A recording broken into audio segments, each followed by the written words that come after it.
அக்மார்க் சர்ப்ரைஸ்னா இதுதாங்க. ஃப்ரெண்ட்ஷிப் தான் சொத்து நமக்கு, ஃப்ரெண்ட்ஷிப் தான் சொத்து நமக்கு. பொண்ணு இந்த அளவுக்கு சந்தோஷமா ஷாக் ஆகுறதுக்கு என்ன பண்ணிருக்காங்க பாத்தீங்களா?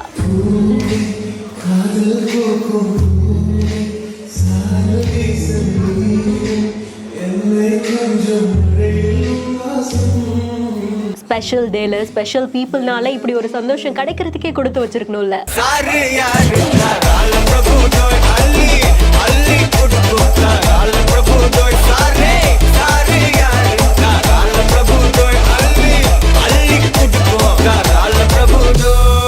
அகிலேஷ் சிவா அப்படின்றவங்களுடைய இன்ஸ்டாகிராம் பேஜ்ல தான் இந்த வீடியோவை ஷேர் பண்ணிருக்காங்க. பொதுவா ஃப்ரெண்டுக்கு கல்யாணம் ஆக போகுது அப்படின்னாலே அவங்களோட ஃபேமிலியில கொஞ்சம் பேரு ஃப்ரெண்ட்ஸ் எல்லாரும் சேர்ந்து ஏதாவது ஒரு பிளான் பண்ணுவாங்க. அப்படி அவங்க பிளான் பண்றதுக்கு யாரும் ஒருத்தர் காரணமா இருப்பாங்க. எல்லாத்தையும் ஆர்கனைஸ் பண்ணி டான்ஸ் பண்ணணும்னா டான்ஸ், இல்ல ஏதாவது ஒரு கேம் வைக்கணும்னா கேம், இப்படி ஏதாவது ஒரு விஷயத்த பிளான் பண்ணுவாங்க. சோ அப்படிதான் இங்கேயும் அந்த பிரைடுக்காக அவங்க ஃப்ரெண்ட்ஸ் எல்லாம் சேர்ந்து ஒரு டான்ஸ் சர்ப்ரைஸ் டான்ஸ் பெர்ஃபார்ம் பண்ணலாம் அப்படின்னு பிளான் பண்ணிருக்காங்க. பொண்ணுக்கு தெரியாம 2 மாசத்துக்கு முன்னாடில இருந்து அந்த டான்ஸ்க்காக பிராக்டிஸ் பண்ணி கடைசியில அவங்க எதுக்காக அவ்வளோ பாடுபட்டாங்களோ அந்த நாள் வருது. அவங்க எதிர்பார்த்த அதே சந்தோஷம், அதே ஷாக்க பொண்ணு முகத்துல பார்க்க முடியுது. நமக்காக நம்ம சந்தோஷப்படணும் அப்படின்றதுக்காக நம்ம ஃப்ரெண்ட்ஸ் எல்லாம் சேர்ந்து ஏதோ ஒரு சின்ன விஷயம் பண்ணாலே நமக்கு அவ்வளோ சந்தோஷமா இருக்கும். இப்படியான ஃப்ரெண்ட்ஸ் அமையறதுக்கு கொடுத்து வச்சிருக்கணும்ல. இந்த வீடியோ பத்தின உங்களுடைய கருத்துக்களை கமெண்ட் செக்ஷன்ல நீங்களும் சொல்லுங்க. இன்னும் வீடியோஸ்க்கு பிஹைண்ட் நோட்ஸை ஃபாலோ பண்ணிக்கோங்க. வீடியோவை வழங்குவோர் GT ஹாலிடேஸ், மெட்வே ஹாஸ்பிட்டல்ஸ் மற்றும் ஆலியா காட்டன் வேட்டிகள் மற்றும் சட்டைகள்.